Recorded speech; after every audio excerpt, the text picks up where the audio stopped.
Fala pessoal, sejam bem-vindos a mais uma aula aqui pela academia. Meu nome é Felipe Kakimoto e essa é a nossa aula de número 89, tá?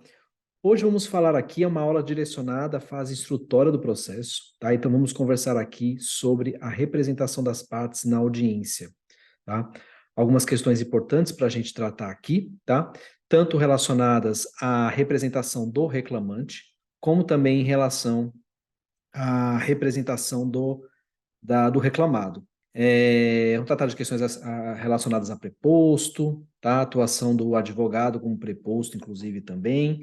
Enfim, tem algumas questõezinhas aqui, tá? Que estão sempre no nosso dia a dia, tá? E é importante a gente conhecer até mesmo para poder evitar aí confissões, né? Revelias, tudo mais. Sem maiores delongas.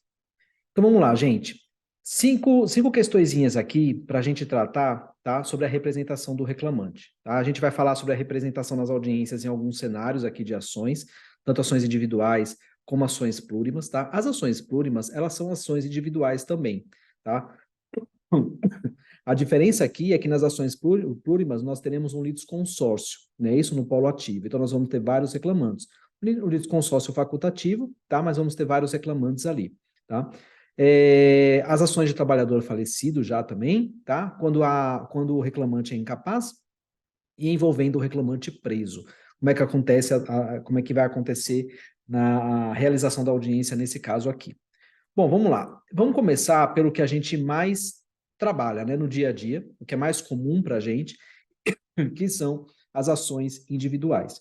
Veja, a nossa base aqui, tá, vai ser o artigo 843. Então, não tem como a gente começar a falar sobre isso sem a gente começar vendo esse artigo aqui.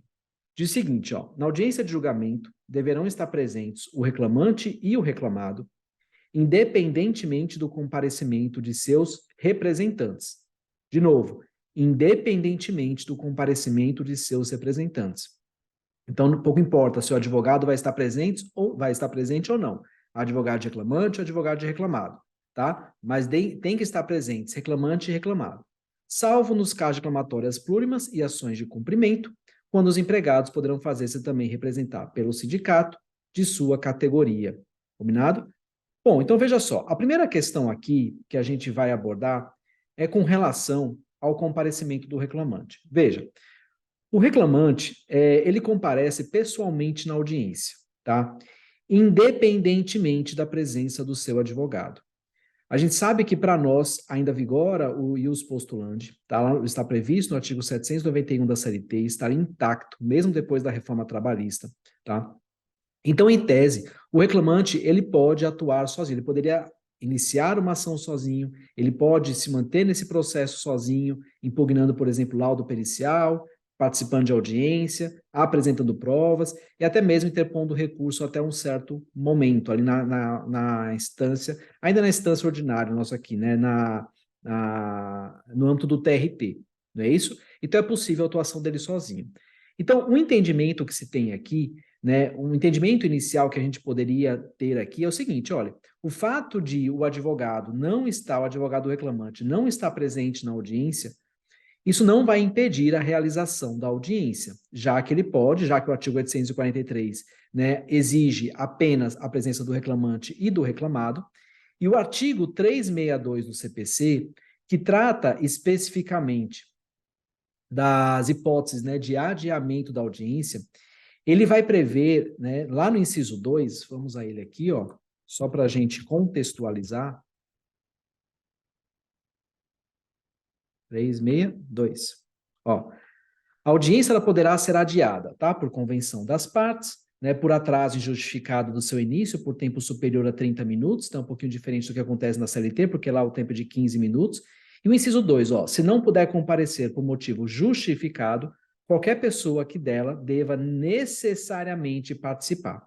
O advogado aqui para nós é uma figura que não necessariamente tem que estar presente na audiência, como a gente viu aqui.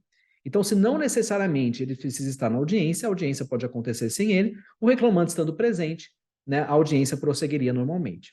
Só que, veja, existe uma discussão com relação a isso, tá? Esse é um primeiro ponto que eu quero tratar aqui com vocês, tá? Veja, a questão é, o que se indaga nesse caso específico é a ausência do advogado. Quando o advogado do reclamante, ele não está na audiência acompanhando o seu cliente. Isso implica a quebra do princípio da paridade de armas, por exemplo? Porque, veja, o princípio da paridade de armas nada mais é do que a gente atribuir, conferir um tratamento igual para as duas partes, no exercício dos seus direitos, no exercício das suas obrigações processuais, tá? Então, a partir do momento em que eu admito que o reclamante ele prossiga aqui na ação, tá? Na audiência trabalhista, sem o advogado, atuando sozinho ali, e mesmo assim, e desconhecendo, né, inclusive, Deixa eu só organizar aqui rapidinho.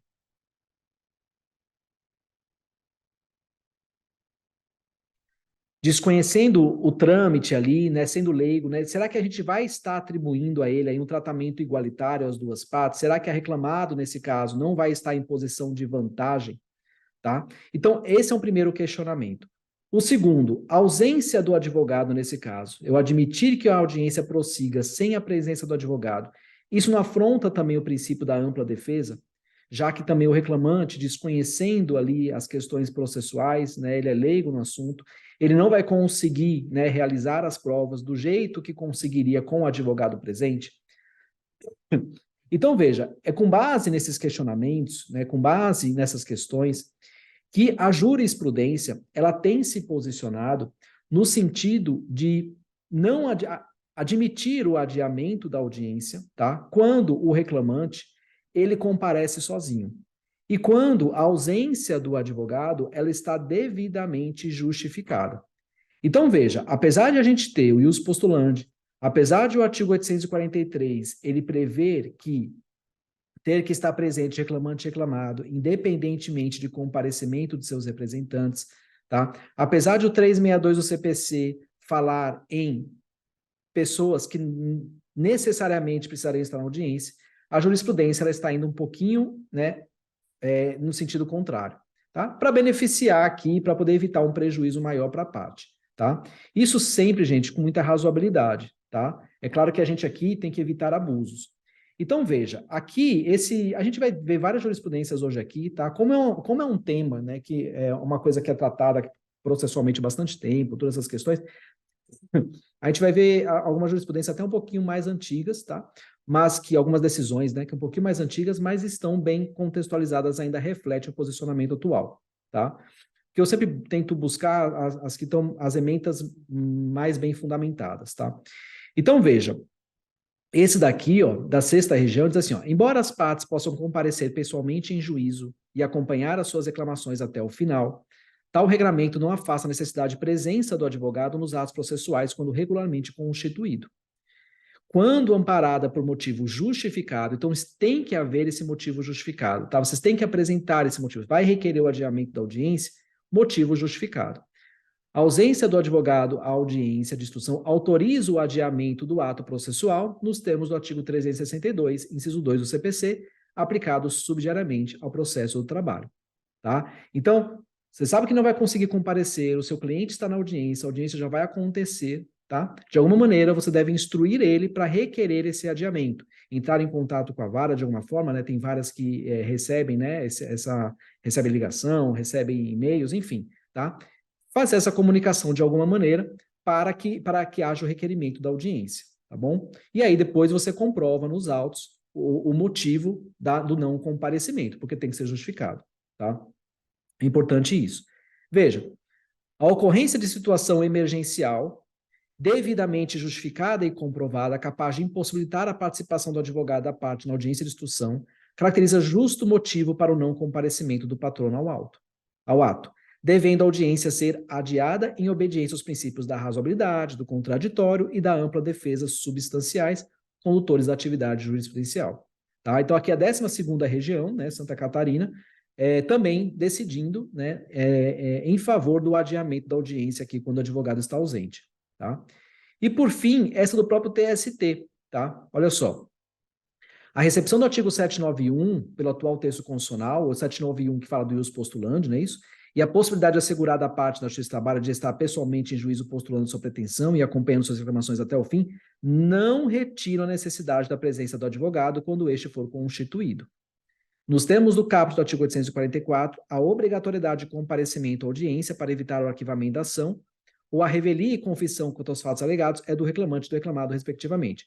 O regional registrou que o reclamante esteve presente na audiência e que o adiamento da audiência de instrução não representou nenhum prejuízo à reclamada, visto que ambas as partes possibilitou-se a apresentação de provas. Então, a reclamada até na fase recursal veio se insurgindo, né, contra esse adiamento, alegando nulidade e tudo mais, mas não teve jeito. O TST manteve, tá, e entendeu aqui como legítimo realmente o adiamento. Então, veja, é uma coisa que está, vamos lá, meio que contrário ao que está bem expresso nesses dispositivos, no 843, no 362. Mas o posicionamento da jurisprudência tem nesse sentido, está sendo nesse sentido. Então, vale a pena realmente, né, prosseguir com isso aqui. Tá? Deixa eu só organizar aqui uma coisa, porque eu estou vendo que minha tela está... Pronto, voltando aqui.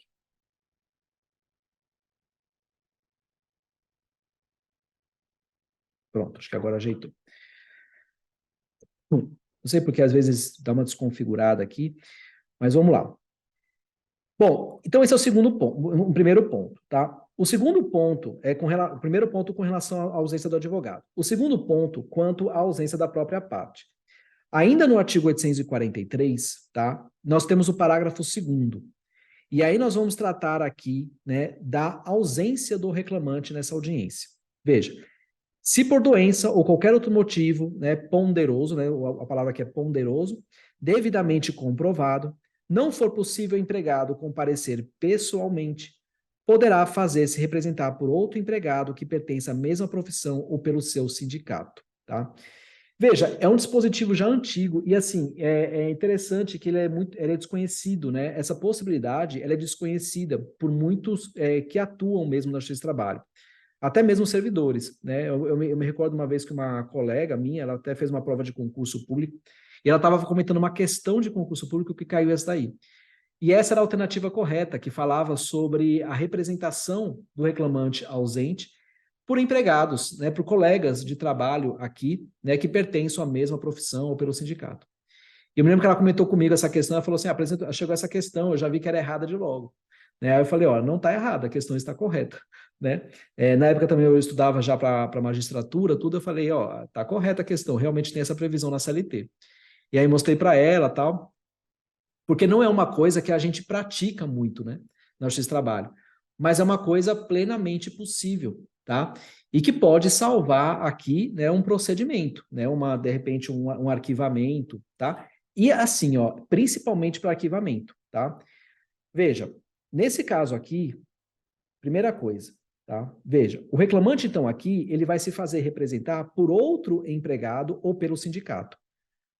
A norma, ela fala empregado que pertence à mesma profissão, tá? Então, e aí é isso mesmo, tá, gente? Geralmente é um reclamante motorista, tá? Então, que pelo menos seja também um atuante, né? E que seja da mesma empresa, né? Que tenha atuado na mesma empresa, tá? Mas existe essa exigência mesmo, na prática existe essa exigência mesmo. Há juízes que exigem que haja comprovação do advogado que se trata de um empregado de mesma profissão, tá? Veja, porque a lei prevê isso, tá? E, na verdade, não tem muito, eu não consigo enxergar até muito o porquê disso, já que o objetivo dessa norma é simplesmente evitar o arquivamento da ação. Não há nenhum objetivo aqui com essa representação, com essa substituição aqui à audiência, não há objetivo de dar prosseguimento com esse representante aqui prestando depoimento pessoal, né? Até mesmo porque, para se prestar depoimento pessoal, né, você tem que ter a possibilidade de dispor do direito da pessoa, né, que você está representando. Então, o preposto, ele dispõe, né, dos direitos aqui, né, ele vincula o reclamado, tá? E isso não acontece, por exemplo, com esse tipo de representação para o reclamante. Veja, deixa eu mostrar para vocês aqui, por exemplo, o 392. Acho que é o 392, deixa eu ver. Olha só, do CPC, ó. Não vale como confissão a admissão em juízo de fatos relativos a direitos indisponíveis. A confissão será ineficaz se feita por quem não for capaz de dispor do direito a que se refere os fatos confessados. Então, veja, o depoimento pessoal, pelo depoimento pessoal, o que que a gente busca? A gente busca a confissão real da parte, não é isso? Como esses representantes, esses empregados, de mesma profissão, por exemplo, eles não dispõem do direito do reclamante, tá? Então, ou seja, eles não podem confessar algum fato em desfavor do reclamante, não há como haver o depoimento deles aqui. Então, o objetivo aqui é simplesmente evitar o arquivamento. Então, veja, por exemplo, aqui, esses julgados aqui, ó, que eu trouxe aqui, ó. Representação do reclamante por outro empregado ou pelo sindicato. Olha aqui, ó. A representação prevista no artigo 843, parágrafo 2º da CLT, refere-se à audiência inaugural, de forma a se evitar o arquivamento do feito. Essa é a intenção do legislador ordinário. Tanto é assim que o artigo 844 da CLT é expresso a consignar que o não comparecimento do reclamante à audiência importa o arquivamento e o não comparecimento do reclamado importa a revelia, além de confissão quanto à matéria de fato. Na audiência de instrução, na qual o autor deve comparecer para depoimento pessoal, não há como se admitir seja representado por outro empregado que pertence à mesma profissão ou pelo sindicato de classe, pelo simples motivo de que a tomada do depoimento pessoal da parte, tratando de reclamante, é direito personalíssimo. Então é justamente isso que a gente conversou. Não tem como haver a confissão. O objetivo maior aqui do depoimento a gente não vai conseguir alcançar, apenas com a presença do reclamante mesmo, tá? Olha aqui, ó, mais um julgado, ó, TRT3, ó. O artigo 843, parágrafo 2º, permite que o reclamante se faça representar por outro empregado que pertence à mesma profissão ou pelo sindicato, se por doença ou por motivo poderoso, não puder comparecer, mas apenas para evitar o arquivamento da ação. Tá? Aí veja, ó, o fato de o autor laborar em outra localidade não é motivo suficiente para demonstrar que estava impossibilitado de comparecer na audiência de instrução designada, devendo ser mantida a confissão aplicada. Então, veja, além de o parágrafo 2º, ele prevê essa possibilidade de substituição, mas ele fala aqui, ó, se por doença ou qualquer outro motivo ponderoso, motivo forte, motivo realmente justificado. Não adianta simplesmente ele faltar porque quis e trazer o empregado, tá? Esse motivo ele também tem que ser apresentado. Senão, não vai prosperar esse pedido de representação, tá? O último aqui, ó, da 23ª, ó. O parágrafo 2º do artigo 843, combinado com o 844, né, prevê que o não comparecimento do autor à audiência implica arquivamento da ação, exceto se por motivo poderoso, devidamente comprovado, quando não for possível o empregado comparecer pessoalmente, seja representado por outro empregado que pertence à mesma profissão. No caso subjúdice, o autor não logrou comprovar as razões pelas quais não compareceu à audiência, uma vez que a documentação juntada para comprovar sua residência e ou domicílio em outra localidade não serviram ao desiderato, ou seja, mais uma ausência que não foi devidamente o motivo, né, justificável para a ausência, mais uma vez, não foi comprovado. Residir em outro estado da federação, bem como se encontrar desempregado, não caracteriza por si só o denominado motivo poderoso, se não por esse ângulo, o autor fez se representar por outra pessoa, ó, aqui que eu falei para vocês, ó, sem juntar aos autos qualquer documento que comprove que esta realmente pertencesse à mesma profissão ou ao sindicato da categoria. Tá vendo? Então, tem que haver a comprovação. Para pedir essa representação aqui, você tem que comprovar, tem que justificar a ausência e tem que comprovar que esse outro empregado pertence à mesma profissão, tá? Ou está vinculado ao mesmo sindicato, como foi o exemplo aqui, né? Você está na jurisprudência, e o exemplo que eu dei do motorista. Combinado? Agora veja, há uma linha de entendimento que admite o seguinte, olha, o reclamante, ele vai se ausentar, não necessariamente ele precisa se valer desse parágrafo 2º do artigo 843. Ele pode se fazer representar por um procurador, normal, e aí ele apresenta uma procuração específica para a parte comparecer. Só que qual é a diferença, né, quando ele opta por esse caminho? Nesse caso aqui, a representação em audiência, ela não se dá simplesmente para o adiamento. Então, é possível que esse representante, esse procurador, tá, ele prossiga aqui, inclusive praticando atos em audiência. Tá? E lembrando, nos limites dos poderes conferidos na procuração. Então, se houver aqui, né, amplos poderes para prestar depoimento e tudo mais, isso daqui vai vincular. E o fundamento, mais uma vez, é o 392, ó. A confissão feita por um representante somente é eficaz nos limites em que este pôde vincular o representado. E esses limites é dado pela própria procuração. Tá? Uma coisa que eu passei batido aqui, deixa eu ver, tá aqui, ó. Quando a gente falou da ausência do advogado e a possibilidade de adiamento, tá? Eu acabei de lembrar disso, né? Eu estava falando aqui, lembrei disso, eu falei da prática de atos, né? E veja, quando a ausência do advogado, tá? E aí vai se adiar a audiência, nada obsta que essa audiência, de alguma forma, se pratique atos que não sejam decisórios mesmo e que vai implicar em prejuízo para a parte. Então, por exemplo, se a audiência ela é una, o reclamante comparece, o seu advogado não comparece, é requerido o adiamento pela ausência do advogado, é possível que essa audiência, ela seja, a audiência que era una, essa audiência ela seja repartida, para que o juiz naquela audiência ele consiga receber a contestação da parte contrária, por exemplo, conceda prazo para réplica. Então, de alguma forma, o juiz avança com o processo, praticando atos que não vai prejudicar o reclamante, tá, pela ausência do seu advogado. Tá? Então, isso também é possível acontecer. Bom? Muito bem. Então, veja, nesse primeiro momento aqui, então a gente falou da representação do reclamante aqui nessas ações individuais, dessa possibilidade dele de, principalmente a ausência dele, né? Como é que se dá a representação dele aqui, tá?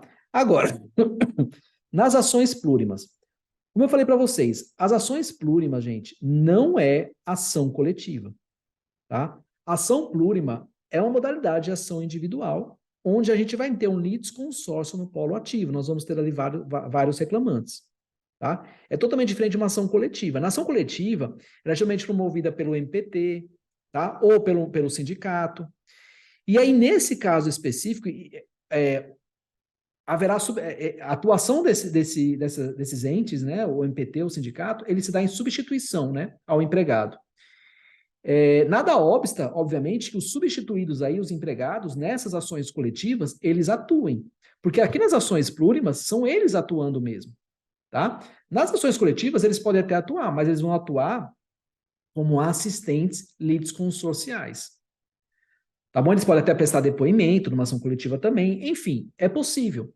Mas a atuação deles não se dá. Né? Ali eles são substituídos. Aqui, eles são efetivamente autores da ação. E quando é que isso vai acontecer? Quando a gente tem uma mesma matéria sendo tratada, então temos vários reclamantes, tá? E o objeto aqui da pretensão é o mesmo, tá? E mesmo empregador. A gente tem isso na CLT? Tem. No artigo 842. Vamos a ele. Ó. Sendo várias as reclamações e havendo identidade de matéria, aqui, ó, poderão ser acumuladas num só processo se se tratar de empregados da mesma empresa ou estabelecimento. Então, os dois requisitos que eu falei aqui para vocês: identidade da matéria, mesmo empregador. Né? Se tratar de empregados da mesma empresa ou mesmo estabelecimento. Tá? Então, nesse caso, nós teremos uma ação individual plurima. E aí, veja só, quando a gente tem uma ação individual plurima, tá? É possível que haja vários reclamantes. Então, por exemplo, quando eu trabalhei, né, como servidor lá em Cubatão, tinha muitas ações plurimas de empregados, eu não me lembro se eram empregados da Petrobras, acho que é mais da Petrobras que se discutiu uma verba específica, né, é a RMNR, que recentemente foi até enfrentada, essa questão foi enfrentada pelo TST, inclusive, né, e veja, eram ações plurimas, e ali tinham muitos reclamantes, às vezes eram mais de 10 reclamantes, tá? Então, veja, a depender do número de reclamantes numa ação plurima, porque é uma questão de direito estava sendo tratada ali, né? O cálculo da parcela do RMNR. Então, veja, é uma questão de direito. Isso aí vai atingir, não precisa de dilação probatória maior, com testemunha, nada disso, tá? Então, é uma ação muito objetiva. Então, é possível se fazer esse tipo de ação. Só que, mesmo assim, existem algumas ações, talvez você possa partir um pouco para uma dilação probatória. Tá? Não uma realização de prova que seja individual para cada um, porque ficaria inviável, né? Analisar cada caso concreto numa ação plurima. Teria que ser algo que atingisse realmente a todos. De qualquer forma, veja só, a depender aqui do número de trabalhadores, tá, é possível a eleição de uma comissão, tá? Ou seja, haverá uma espécie de líderes ali, né, dos reclamantes, que vão representar todo esse polo ativo, né, no processo, especificamente na audiência, tá? Havendo essa eleição, né, dessa comissão, né, e essa comissão é deferida já é requerida, ela é apresentada para o juiz, né, petição simples, e aí o juiz defere, apenas alguns desses reclamantes que fazem parte dessa comissão, tá, eles vão comparecer na audiência. Então, todos os demais não precisariam comparecer e isso não implicaria nenhum prejuízo para eles, nada de confissão, extinção do processo em relação a eles, nada disso. Porque houve a eleição de uma comissão e houve deferimento dela também, tá? E aí alguns deles prestam depoimento, tá? A não ser que em situações excepcionais seja necessário a oitiva de todos eles, por algum motivo específico do caso concreto.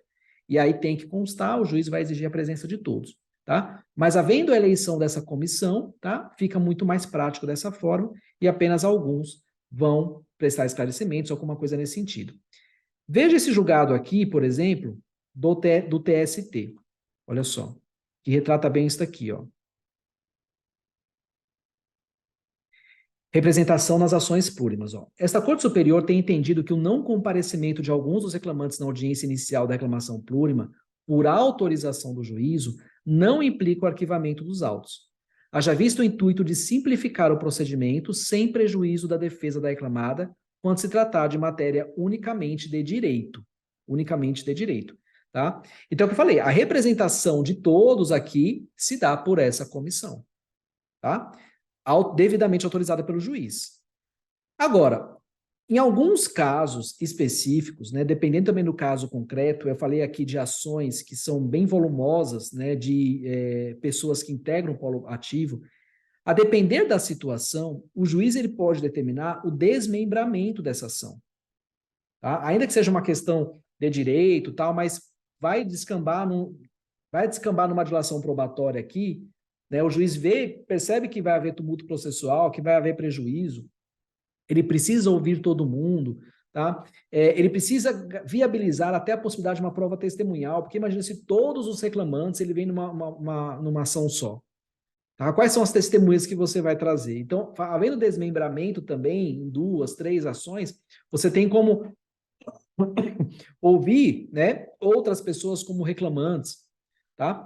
Até mesmo porque essa questão da troca de favores, né, ela vem sendo muito, assim, não é rechaçada pelo TST, existe essa possibilidade, mas tem que cumprir alguns requisitos, né, muito específicos, como a gente já falou aqui em aula, né, específica sobre realização de prova testemunhal.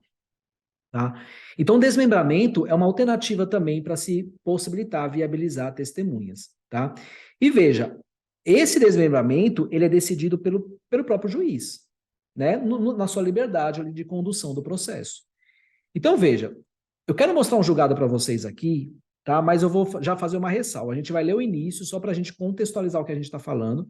E no final, vai ter uma questão aqui sobre distribuição dessas outras ações que eu vou explicar para vocês. Não é nem o tema da aula, mas eu não quero deixar essa informação solta. Veja só. O exame da conveniência do litisconsórcio facultativo não se insere no âmbito de autonomia das partes.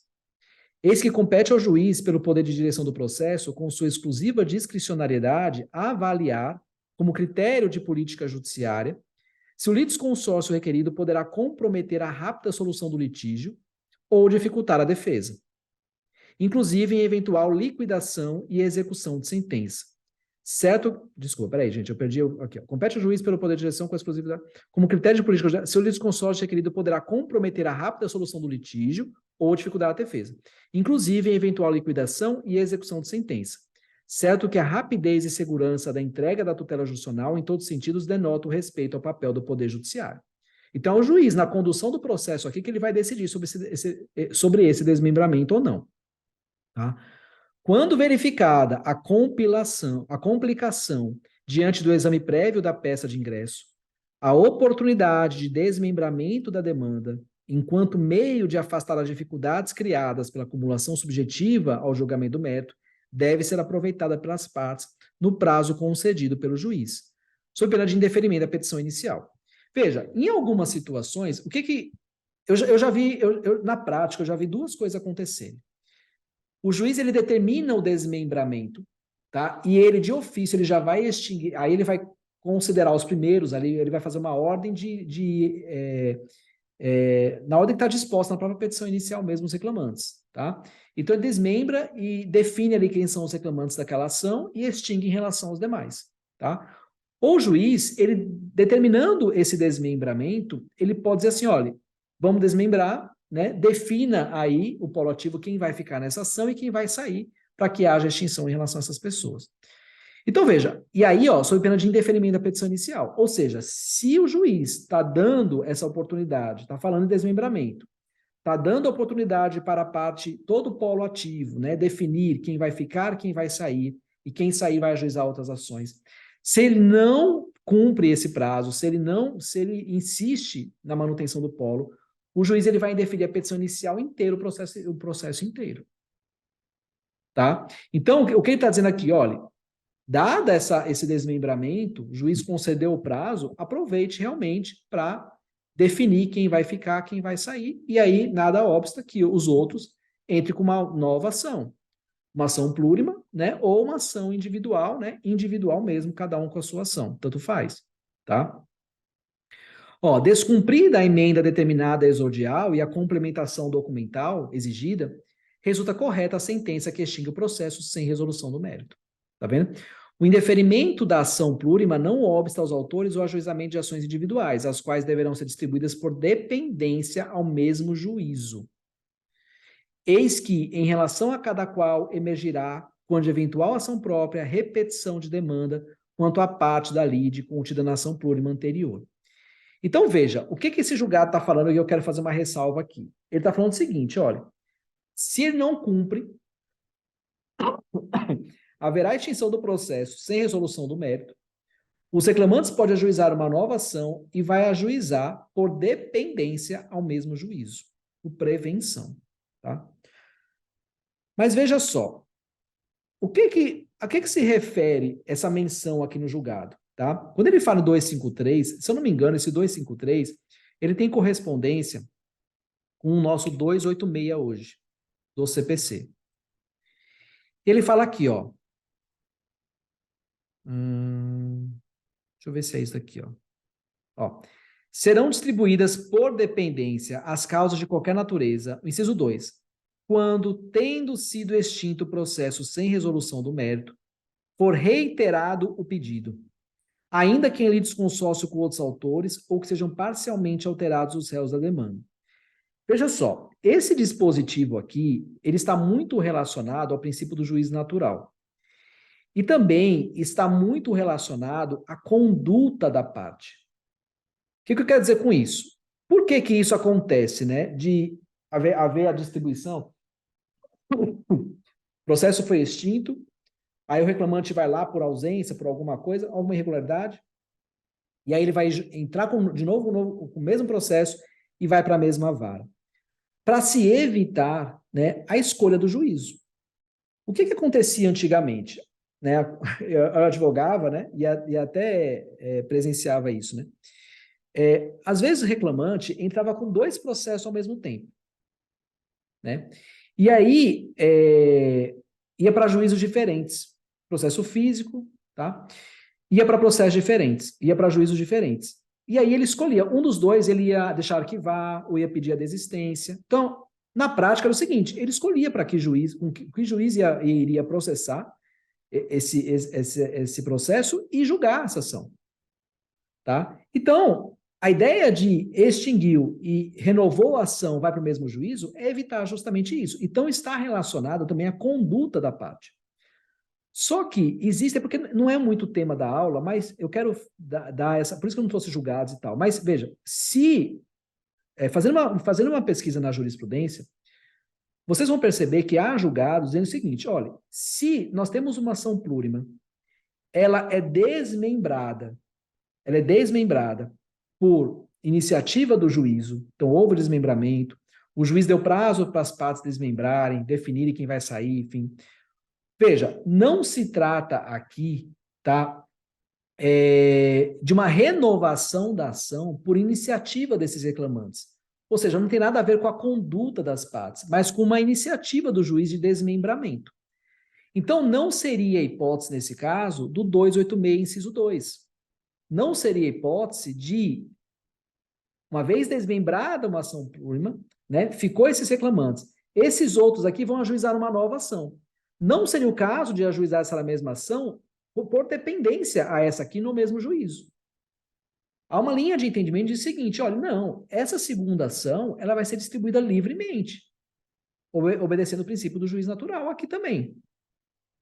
Tá? Por quê? De novo, porque a extinção, né, do processo não se deu por iniciativa, não se deu por uma irregularidade da atuação da parte, ou seja, não foi um arquivamento, o reclamante faltou e arquivou, não foi um vício não sanado, não foi nada disso.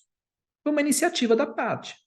Nesse do julgado que eu falei para vocês aqui, a gente poderia até enquadrar, porque houve uma omissão. O juiz, aquele determinou uma emenda da petição inicial, né, definindo desmembramento, e eles não cumpriram.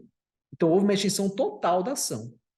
Então, aqui houve uma omissão de alguma maneira. Então, há uma conduta das partes que tem que ser considerado. Então, isso, gente, à luz da jurisprudência de alguns julgados que eu já pude a oportunidade de apreciar, tá? Então, fica essa ressalva aqui com relação à distribuição, tá? Ação plurima não é algo tão comum, né? É muito mais, a gente vê litisconsórcio muito mais no polo passivo, tá? Mas, de repente, né, pode surgir, não, nada é impossível, né? Existem situações, né, questões de direito que podem ser provocadas aqui por mais de um reclamante de uma determinada ação. Tá? Então, se por algum motivo houver hipótese de desmembramento, tá? Ficar atento a essas questões também. Tá? De repente, e aí você vai se valer também, você vai jogar com as regras do jogo. De repente, veja, essa ação plurima, ela foi para um juízo que não te agrada o entendimento dele. Ou não te agrada a forma de processamento da ação, por algum motivo. Né? Se houve a possibilidade de desmembramento dessa ação, você vai brigar pela não distribuição por dependência, né? Para que vá para outro juízo. Né? Mas aí você vai fazer isso, não porque você está só porque você está querendo escolher outro, mas está jogando com as regras do jogo. Olha, não é o caso de dependência aqui. Tá? Muito bem. Então, esse era o ponto que tinha para falar sobre ações plurimas. Não há muita novidade, porque se tratando de uma ação individual, a gente vai aplicar o mesmo artigo 843 caput, né, e parágrafo 2º também da CLT. Ou seja, a mesma regra aqui, tá, de representação por empregado, né, que pertence à mesma profissão, ou de representação pelo sindicato. Mesma coisa, tá?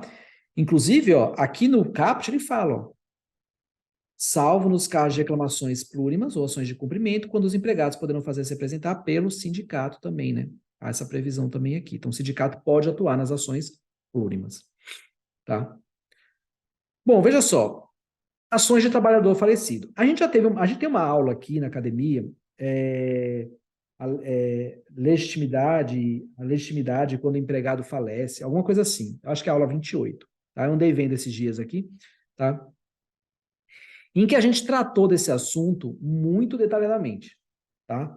E aí eu só vou pontuar algumas questões importantes com relação à representação, que é o nosso assunto principal aqui da aula. Veja, a gente sabe que enquanto não existir ali a partilha de bens, houve o falecimento de um empregado, né? Enquanto não existir a partilha de bens, a gente está, né? Existe o espólio, existe uma universalidade de bens que ainda não tem dono, tá? Que é o espólio. Esse espólio ele é representado pelo inventariante. Né? A gente até comenta nessa aula 28 quais são as possibilidades de representação e tudo mais, a gente fala do inventariante, a gente fala dos habilitados na Previdência Social. E é justamente isso. Veja, a gente tem um espólio que é representado pelo inventariante, tá? Previsão do artigo 75 do CPC. Só que aqui, para nós temos uma situação muito específica, que é prevista na Lei 6858 de 80. Essa lei, ela trata do pagamento de parcelas, tá? Que não foram pagas em vida ao trabalhador e que, por essa razão, agora vão ser pagas aos seus herdeiros, sucessores, né? Enfim. E essa lei, ela prevê o seguinte: quem é que vai estar nessa ação do trabalhador falecido? Vão estar os dependentes habilitados pela Previdência Social, então você tem que juntar uma certidão, tá? Ou os sucessores na ordem civil, tá? Que são indicados por alvará judicial, tá? Então, é dessa forma que se faz aqui. Aqui ainda a gente não está falando exatamente em representação, né? A representação seria o inventariante representando o espólio, tá? Ou, veja, o espólio ele vai ser representado pelo inventariante, ou o que acontece muito na prática é pelo cônjuge do trabalhador falecido, que geralmente é uma dessas habilitadas aqui perante a Previdência Social, tá? E veja, é uma situação muito específica, porque ainda que haja inventário alguma coisa aqui, a Lei 6.858, ela diz o seguinte, que esse crédito que não foi pago em vida ao trabalhador, ele será pago a esses habilitados, a esses sucessores na ação trabalhista, em cotas iguais. Então, é uma situação muito específica, tá? Então, veja, o espólio, nesse caso, ele é representado por uma das pessoas habilitadas, então, traz a certidão do INSS, e o espólio aqui na ação trabalhista vai ser representada por uma dessas pessoas habilitadas perante a Previdência Social. E, inclusive, geralmente, quando tem trabalhador falecido, às vezes envolve também filhos menores, né, essas coisas todas. Então, essa pessoa habilitada que vai representar o espólio, ela também automaticamente pode representar, tá, esses habilitados ou os herdeiros que são menores, que são incapazes. Tá? Ela pode estar aqui também representando eles. Tá? Ou assisti-los, né? Depende, é de representação ou assistência, né? Para usar o termo bem correto, né? Tecnicamente aqui, tá? Porque depende muito da idade de cada um deles, tá? Então, veja, mas nós teremos pessoas aqui individualmente identificadas, tá? Então, nesse caso, a procuração deles, tá? Vai ser uma procuração individual para cada um deles. E aí, a pessoa habilitada que está representando o espólio, tá? Também vai assinar a procuração em nome desses menores incapazes, porque vai estar representando eles também aqui, tá? E uma observação que eu coloquei aqui, desse tipo de ação. É muito importante tomar cuidado com a existência de eventuais outros herdeiros, tá? Que não estejam habilitados na Previdência Social. Os habilitados perante a Previdência Social é uma referência inicial para nós, tá? Agora, mas para que eles constem lá, né, há questões jurídicas aqui envolvidas, não é isso? Agora, o que a gente vê na prática às vezes, né? Trabalhador que tinha filho fora do casamento, ou trabalhador que tem filhos no primeiro casamento, mas agora estava vivendo com outra pessoa e tem filhos com essa outra pessoa. Enfim, tem uma série de situações. E querendo ou não, essas pessoas também são herdeiros aqui, tá? Então tem que tomar cuidado com essas situações, tá? Mas isso aqui eu coloquei só para um alerta. O que importa aqui para a gente é a questão da representação, tá? Como eu estou falando aqui. E a questão polêmica aqui é o seguinte: uma vez identificado aqui quem é o representante do espólio, tá? Esse representante, ele pode prestar depoimento pessoal? Porque, veja, uma coisa é o espólio representado aqui, né, por inventariante, por uma pessoa habilitada na Previdência Social, porque às vezes nem tem inventário, às vezes o patrimônio não tem patrimônio para fazer inventário, nada disso, tá? Então não tem inventariante, tá? Então é simplesmente a pessoa habilitada. Veja, uma coisa é ela ajuizar a ação trazendo fatos na petição inicial, ou seja, a própria pessoa habilitada, os habilitados, né, procuraram advogado, trouxeram os fatos, né, então estão apresentando uma petição inicial, né, aqui com espólio e tudo mais. E aí, o que a gente conclui disso, né? A gente conclui que, de alguma maneira, eles têm conhecimento dos fatos aqui. A primeira impressão é essa. A outra situação é de habilitados perante a Previdência Social que pegam uma ação em andamento. O reclamante, o empregado, ele ajuizou a ação, né? Ele estava vivo, então ele ajuizou a ação, e ele faleceu durante a ação.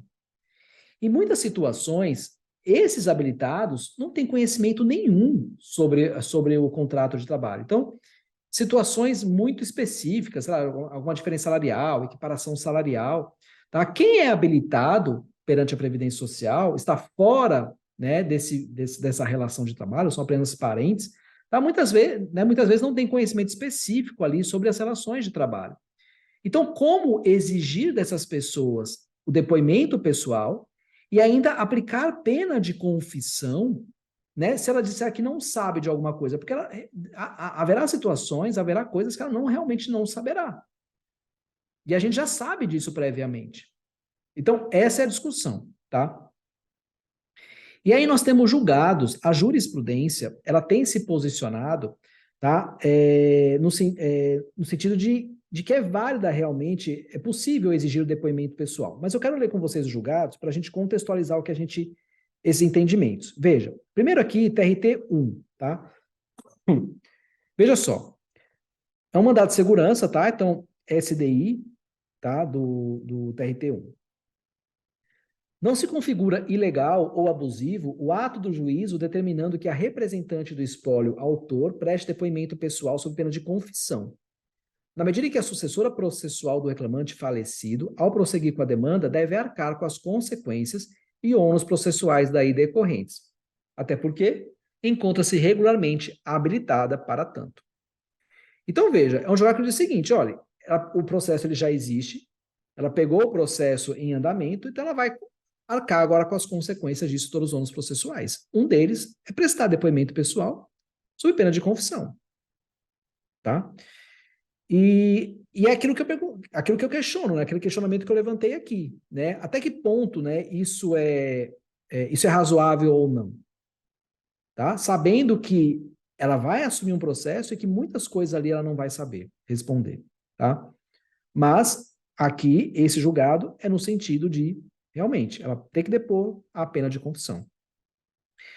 Agora, veja essa ação rescisória aqui no TST, tá? SDI 2 do TST.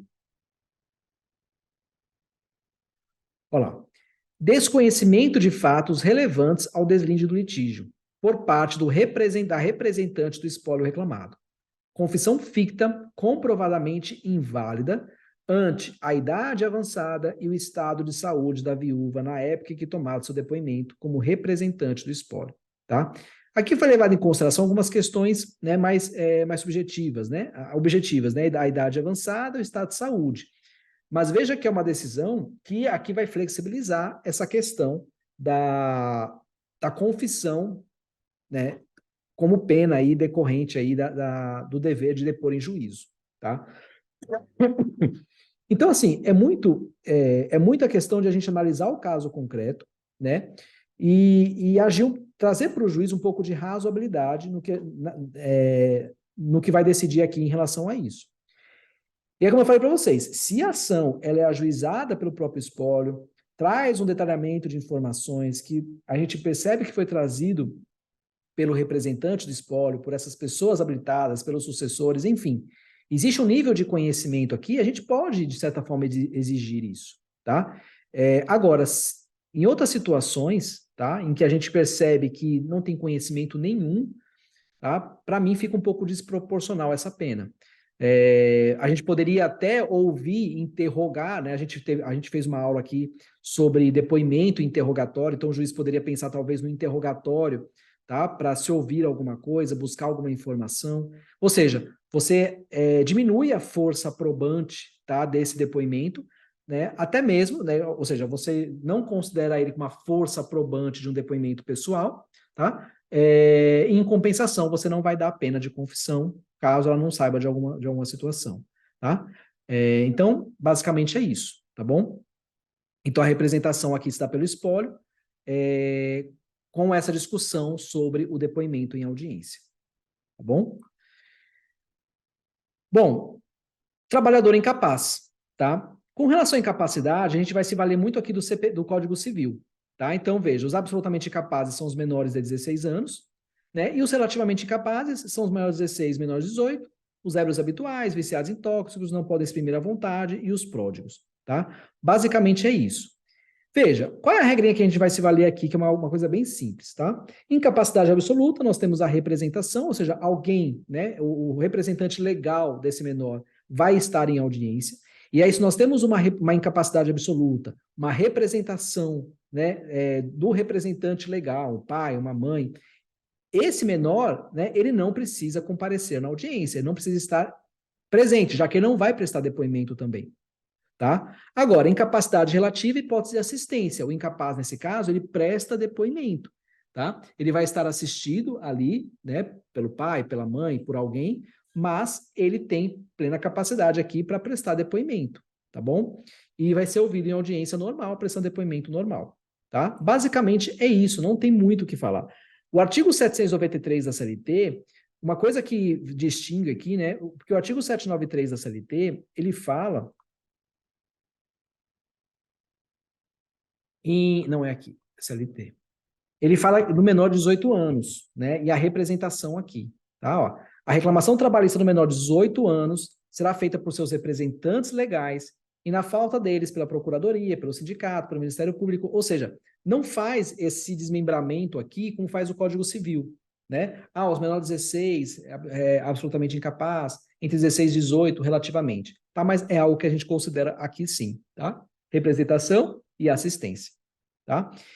E veja, para a gente encerrar o reclamante aqui, reclamante preso, tá? Isso é uma outra questão. O reclamante, ele pode ser preso durante o processo, né, ou até mesmo antes do processo, tá? Nada obsta que uma ação seja ajuizada com o reclamante já preso, tá? Essas questões têm que ser consideradas também. De um modo geral, tá? Considerando o princípio da cooperação aqui entre as partes, para esse processo avançar, é possível se dispensar o depoimento pessoal desse reclamante, tá? Então, analisando o caso concreto, tá? E se você está pelo advogado reclamante, ou até mesmo advogado reclamado, para esse processo avançar, tá? Pode-se dispensar o depoimento. Claro que o reclamado, ele tem o direito de ouvir a outra parte, né? Existe esse direito, artigo 385 lá do CPC, tá? A jurisprudência do TST também é muito forte no sentido de assegurar esse direito de prova ao reclamado, de ouvir, tá? Mas é possível que haja dispensa ali, considerando o princípio da cooperação. Agora, salvo situações muito específicas, tá? Há situações em que o depoimento do reclamante, mesmo preso, ele é muito necessário. Então, o caso concreto pode exigir isso sim. E aí o juiz tem que criar alternativas para que haja a oitiva desse reclamante. Uma alternativa é audiência por videoconferência ou outros meios tecnológicos. Eu já ouvi falar até mesmo, né, sobre a realização de uma audiência, né, através do WhatsApp, uma chamada de vídeo por WhatsApp, tá? Questão aí bem para simplificar mesmo, tá? Então, esse é um meio, né? A videoconferência pode se dar até mesmo num órgão do Poder Judiciário, em outro lugar, né? Até mesmo poder assegurar a segurança de todos, tá? Ou é possível que haja, né, a requisição da presença desse reclamante, então o juiz oficia que é a polícia militar, ou até mesmo a penitenciária, onde esse preso está, tá? Para que ele seja conduzido para a audiência, tá? E aí, né, nós temos uma escolta armada, tudo mais, ele vai comparecer em audiência para depor.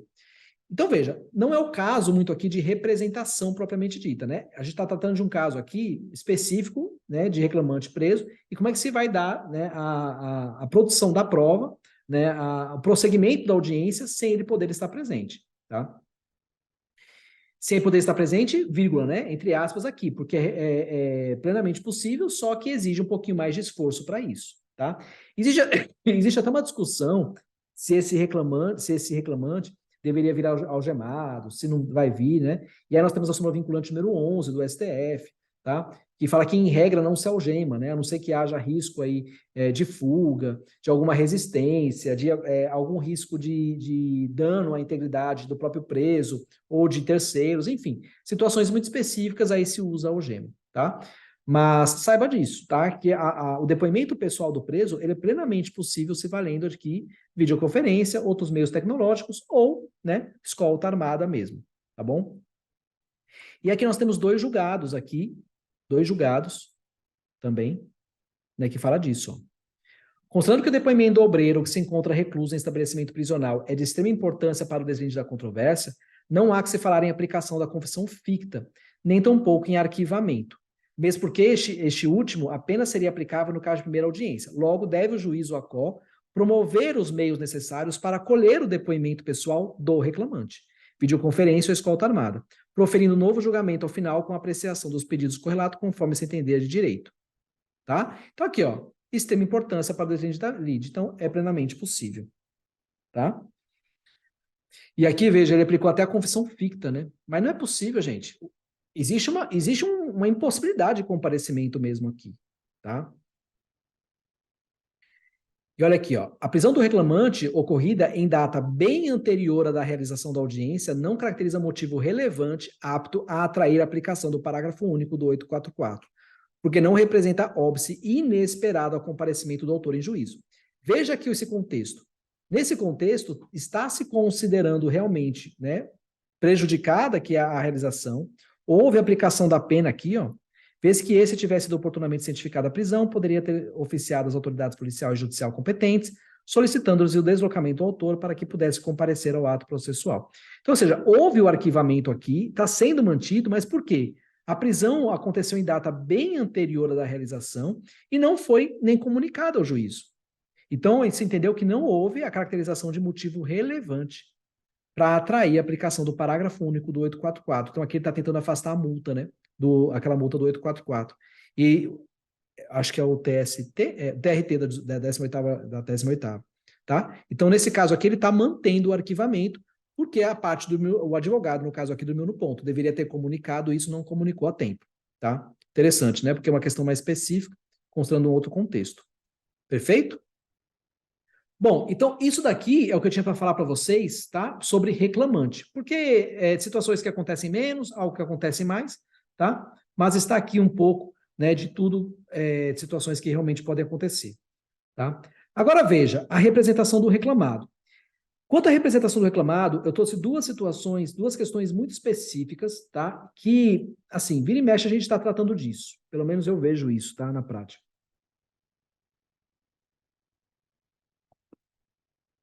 Primeiro, a gente sabe que a representação do reclamado, ela está através do preposto, né? A gente não tem dúvida disso. Então, a nossa base aqui, o nosso fundamento continua sendo o 843, tá? Só que aqui os parágrafos primeiro e terceiro. Então, o primeiro fala, é facultado ao empregador fazer-se substituir pelo gerente ou qualquer outro preposto que tenha conhecimento do fato e cujas declarações obrigarão o proponente. Ó, declarações obrigarão o proponente, aquilo que eu falei, né? Ele vai dispor do direito aqui, vai obrigar realmente, tá? Vai vincular a parte reclamada. Só que a gente sabe que a gente sabe que com a reforma, tá? Deixou-se de exigir que esse preposto fosse empregado. Então, esse preposto não precisa ser empregado da parte reclamada. Está muito explícito, né? Desde a reforma, isso aqui está bem tranquilo, né, de a gente entender, né?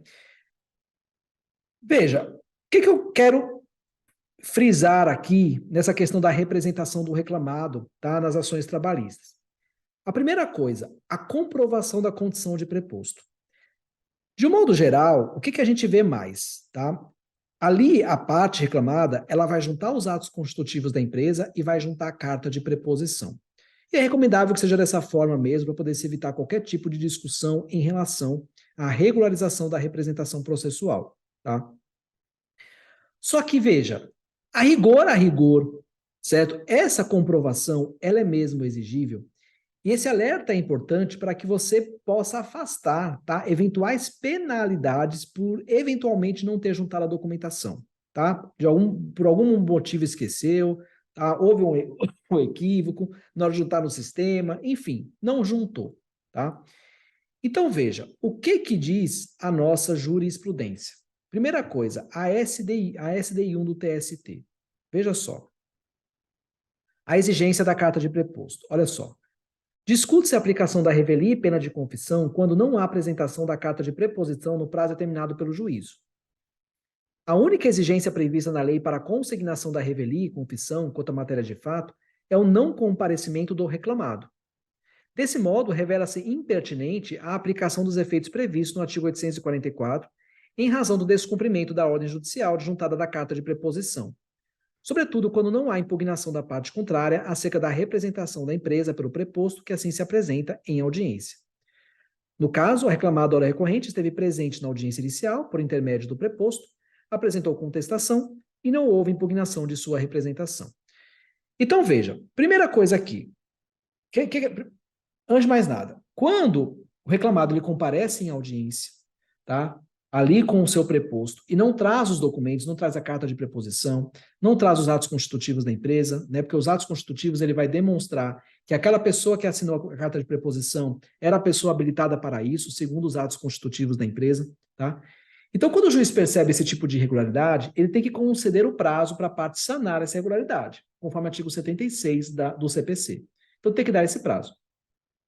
Se a parte não cumpre, tá? E o juiz entende que tem que haver essa comprovação, o juiz ele vai entender pela ausência, é como se o reclamado não tivesse ali na audiência. Então ele vai pronunciar ali a revelia e a confissão ficta. Só que o que diz esse julgado do TST? Ele diz o seguinte, olha, não, ainda que a parte descumpra essa determinação, tá? Não se pode aplicar a revelia e a confissão ficta aqui, porque a lei não exige a apresentação. O que diz? A única exigência prevista na lei é o não comparecimento do reclamado. Tá? Então, não há essa exigência para a apresentação da carta. E, ó, SDI 1 do TST, tá? De 2021. Tá? Além disso, veja, tem uma OJ do TST que não é exatamente sobre carta de preposição, mas veja, é algo correspondente, diz o seguinte, ó, o artigo 75, inciso 8 do CPC de 2015, tá? Que fala ali sobre a representação das pessoas jurídicas, tá? No processo, não determina a exibição dos estatutos da empresa em juízo como condição de validade do instrumento de mandato outorgado ao seu procurador, salvo se houver impugnação da parte contrária. Ou seja, a gente está falando de carta de preposto aqui, tá? Mas também, é claro que a procuração tem que constar, né? A não ser que seja uma procuração, um mandato tácito, né? Mas, não sendo isso, a procuração tem que constar. E o que está dizendo a OJ? Olha, eu não preciso dos atos, não se exige os atos constitutivos para comprovar que aquela pessoa que assinou a procuração é a pessoa habilitada para isso. A não ser que haja impugnação pela parte contrária. E a mesma ideia, tá? Em relação à carta de preposição. Se a parte compareceu, né, ali, o reclamado apresentou a contestação, teve o preposto, não trouxe carta de preposição, nada, se não houve nenhuma impugnação pela parte contrária, não caberia, pela jurisprudência da STI1, não caberia aqui exigir isso sob pena de revelia e confissão, porque não gera esse efeito, tá? É como eu falei, o juiz deve conceder o prazo para a regularização da representação processual, sempre, tá? E, ó, TRT3, ó. Aí aqui, ó, eu trouxe isso aqui para mostrar a cautela que tem que se ter, né? A gente não pode contar simplesmente com esse julgado do TST lá da STI1. Porque a ideia, né, é evitar, senão você vai ter que chegar até lá para poder evitar, reverter aqui uma decisão desfavorável. Ó, descumprindo a parte o prazo concedido pelo juiz do primeiro grau para apresentação de carta de preposição e subestabelecimento, na forma do 76 do CPC, sem apresentar qualquer justificativa, tal fato configura ausência da própria réa audiência por irregularidade de representação, autorizando a decretação da revelia e aplicação da confissão ficta. Então, ó, TRT3, tá? Âmbito ali do regional. Então, existe o risco de, se você não observa a determinação do juiz para que regularize a representação, tá? Haja penalidade. Então, é claro que, em regra, a ideia é não descumprir isso, né? Não contar, não, o TST entende dessa forma, não vou fazer. O picuinha, né? Então, assim, não existe isso. Cumpre, evita uma discussão. Agora, você vai invocar ali, você vai buscar esse entendimento do TST aqui, discutir isso, quando eventualmente você tem incorrido aqui em alguma falha, mas você se omitiu, né? Não cumpriu a determinação por algum motivo, tá bom? Então é importante saber disso, dessa não exigência, né? Tá? Para se defender, defender o seu cliente numa eventualidade aqui, se for preciso, tá? A questão da substituição do preposto, tá? É possível substituir o preposto, tá? No processo? A gente sabe que entre uma audiência e outra, se vem uma audiência, vem um preposto, na próxima audiência de instrução vem outro preposto, tá? Isso é possível, não há problema nenhum com relação a isso, tá? Mesmo porque, por uma questão estratégica, você pode mudar, né, para apresentação de documento, para apresentação de defesa, pode ser qualquer preposto, qualquer um compareça. Já para audiência de instrução, você precisa de um preposto mais preparado, que tenha realmente conhecimento dos fatos, tudo mais. Então, para uma questão estratégica, você pode variar. Agora, o que acontece algumas vezes? O advogado está numa audiência, tá? Ali. De repente, até com uma testemunhas do reclamado, enfim. E o preposto mesmo, ele está atrasando, ele não vai conseguir chegar. Então, para você sanar isso, o que você pega? Você pega uma testemunha e fala, você não vai, você vai ser preposto. Tá? Você vai atuar como preposto.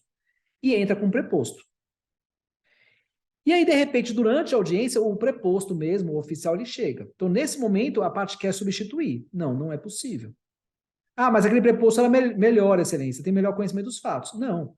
Veja, você está indicando essa pessoa como preposto. Se você está indicando, ela é a pessoa habilitada para isso. Então, nesse momento, você não vai trocar. Tá? Agora, veja, algumas situações excepcionais aqui que a gente sempre, né, enfrenta aqui, né? Trabalho doméstico, trabalho em condomínios e trabalho prestado em grupo econômico. E aqui a questão da representação. Já surgiu perguntas lá, vocês fazem perguntas na caixinha do Instagram, já surgiu perguntas aqui relacionadas a essas três hipóteses. Ah, Felipe, trabalhador doméstico, tá, como é que funciona? Veja, quando a gente tem contrato de trabalho doméstico e naquela residência nós temos mais, nós temos um ente familiar mesmo, nós temos uma família ali, tá? Todos esses membros, eles podem vir a responder por esse processo, tá? Individualmente, inclusive. Então, qualquer membro da família ali pode comparecer em audiência para depoimento pessoal. Qualquer um deles. Tá? Não há nenhuma restrição, a não ser, claro, seja menor, essas coisas, né? Mas tendo a capacidade para estar ali, né, atuando, praticando atos, respondendo a juízo, ele pode estar. Qualquer uma dessas pessoas. Então, não há. Ah, Felipe, mas o contrato está no nome do senhor João. Mas quem vai comparecer é a esposa dele, a dona Maria. Não tem problema. A dona Maria pode ir. O fato de, no contrato de trabalho, estar como empregador o senhor João, tá? Isso não vincula, né, a figura dele ao processo. Qualquer pessoa pode estar. Tá? E não é um caso de preposto, não é isso, tá, gente? É a pessoa mesmo habilitada para estar, porque ela é empregadora junto com o João. Tá?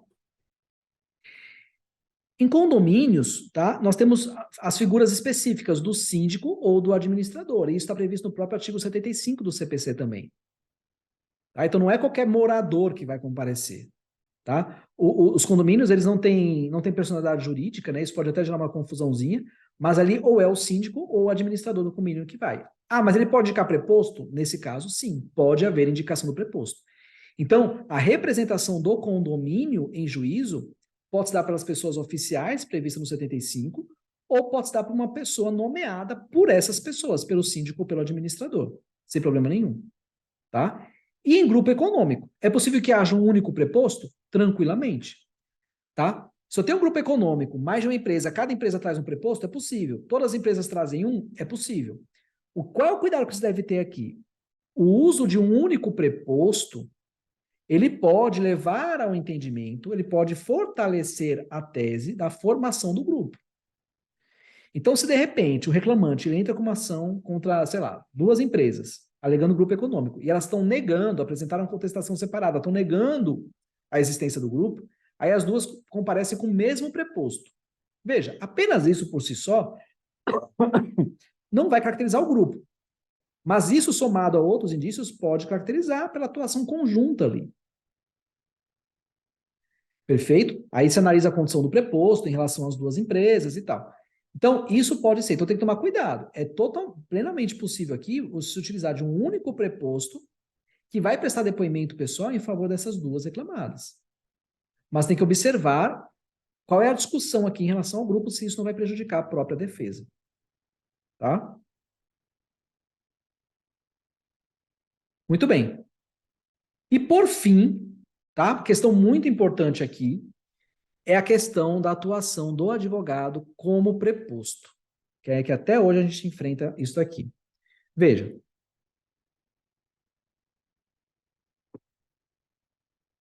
O próprio advogado da empresa, ele pode representar esse reclamado como preposto, tá?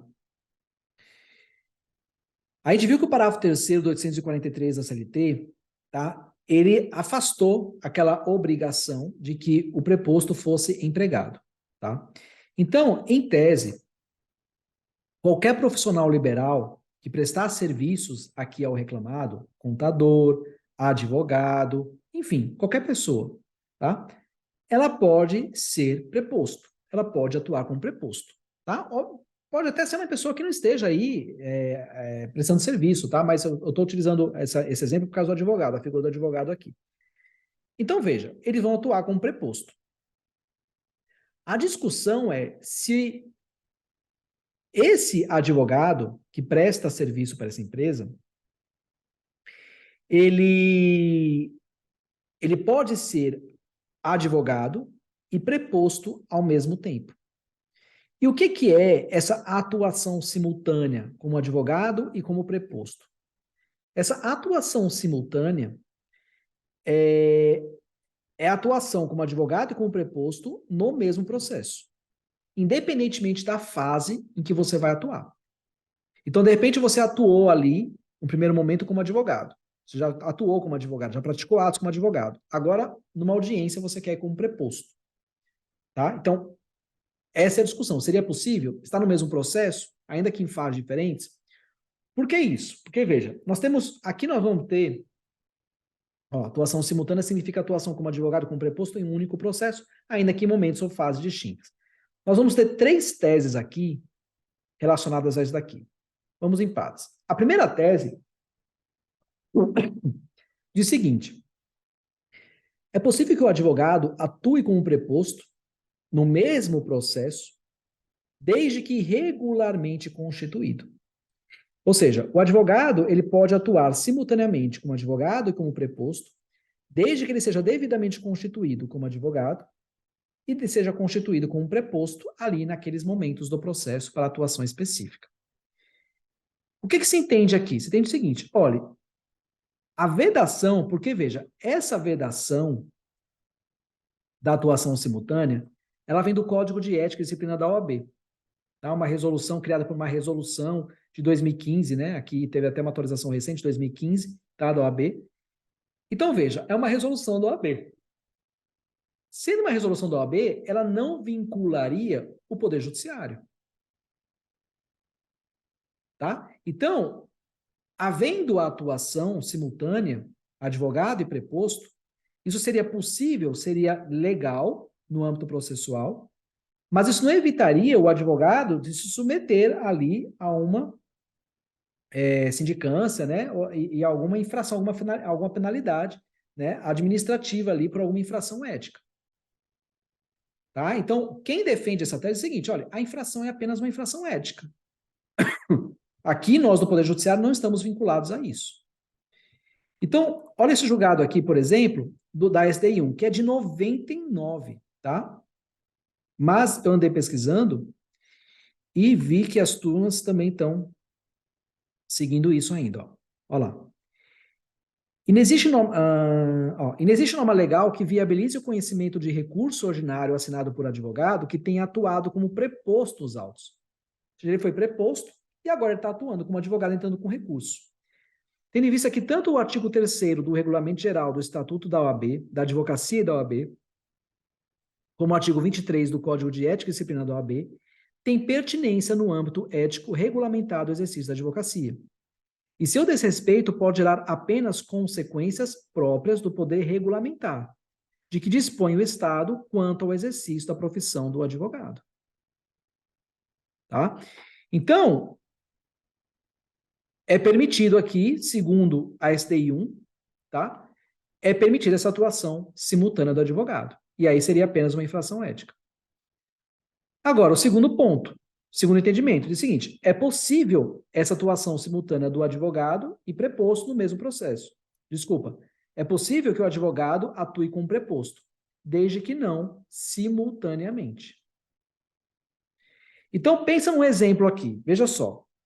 Você é advogado do reclamado e você está indo para a audiência, uma audiência una ali. Vai ter que apresentar a defesa, vai ouvir testemunha e tudo mais.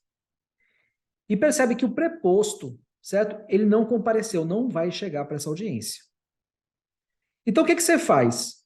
Você, nesse exato momento, você renuncia o mandato, certo? E passa a atuar como preposto.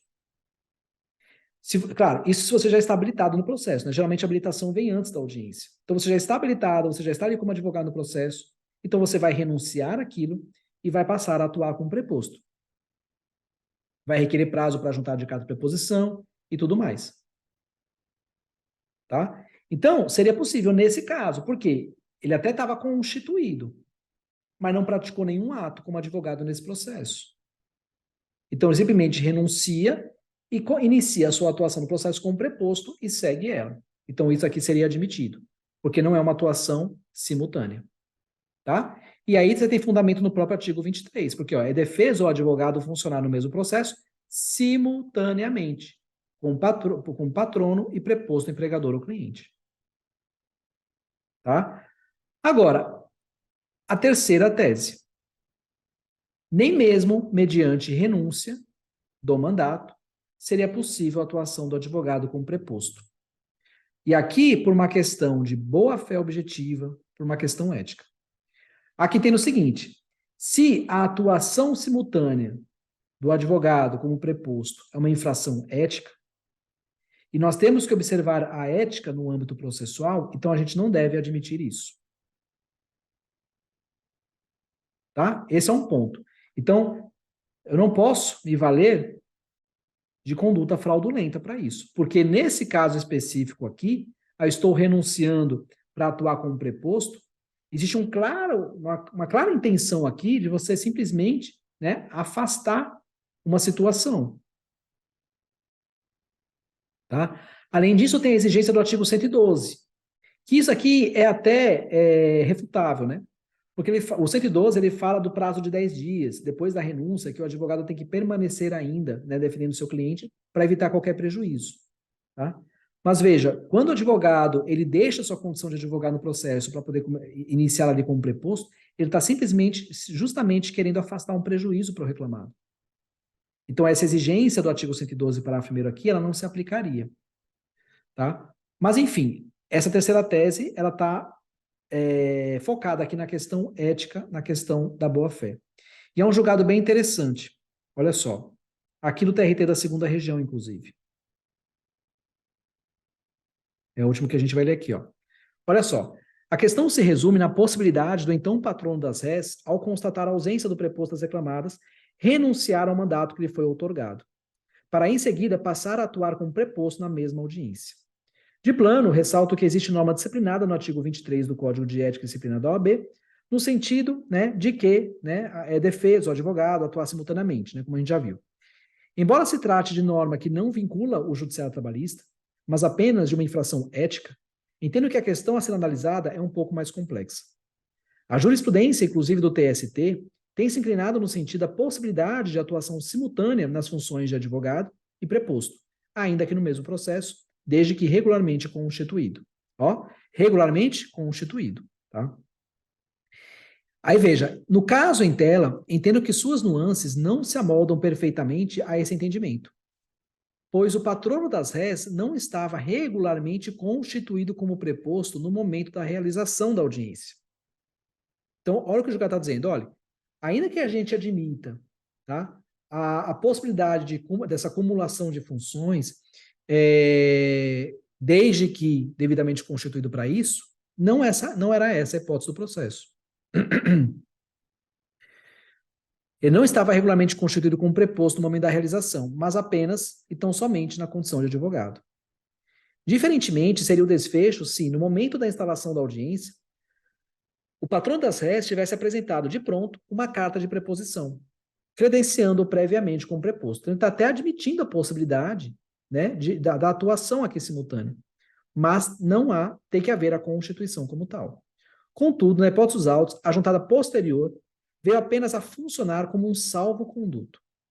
Ora, trata-se de artifício flagrantemente fraudulento, com o intuito de apenas obstar a declaração de revelia da SES, configurando nítido abuso de direito, devendo assim ser desconsiderada a renúncia, podendo-se, a propósito, aplicar as prescrições do artigo 129 do Código Civil, que enunciam: reputa-se verificada, quanto aos efeitos jurídicos, a condição cujo implemento foi maliciosamente obstado pela parte a quem desfavorecer. Ou seja, aquilo que ele queria afastar, aquele efeito jurídico que ele queria afastar, a gente vai aplicar, porque partiu de um ato fraudulento aqui. Considerando-se, ao contrário, não verificada a condição maliciosamente levada a efeito por aquele a quem aproveita o seu implemento.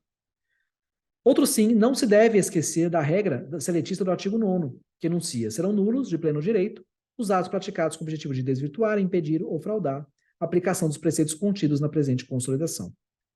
Em caso, entendo que a atuação do nobre causídico, com seu ato, objetivou inequivocamente obstar a aplicação do 844 da CLT, que declara, né, que o não comparecimento do reclamante importa arquivamento, não comparecimento do reclamado, revelia. A fraude é tão absurda que o advogado, que aparece na contestação da SES, após se auto-intitular preposto, apresentando posteriormente uma carta ideologicamente inverídica de preposição, tão somente para tentar justificar seu artifício malicioso, já na próxima petição aparece novamente como patrono da SES. Portanto, diante da flagrante fraude, declaro as reclamadas revés e confessas quanto à matéria fática. Tá? Então, veja, situação um pouquinho aqui, né, complexa, né, e que, dependendo da situação, você tem que analisar muito bem o caso concreto. Tá? Então, é importante ter conhecimento dessas teses, tá, dos riscos que elas envolvem, tá? Até que ponto, né, vale o risco, né, de deixar uma condição para atuar como outra, tá? E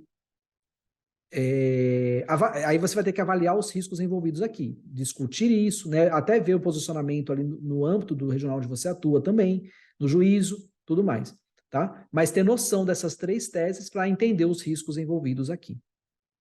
Combinado? Perfeito. Dúvidas? Bruno, tudo bom, Bruno?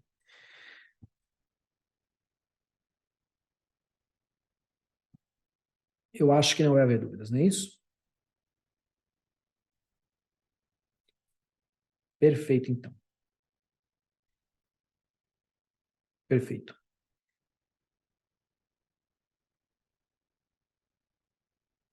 Gente, a gente estendeu um pouquinho mais, né?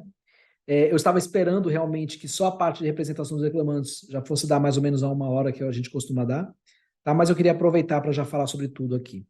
Combinado? Reclamante e reclamado. Nos vemos, né, na próxima aula. Acho que amanhã temos aula de oficina. Na oficina não, é oficina, tá? Eu vou confirmar direitinho, daí eu comunico vocês no grupo. Mas acho que é amanhã mesmo. Combinado? Então nos vemos na próxima aula. Um abraço, até a próxima. Tchau, tchau.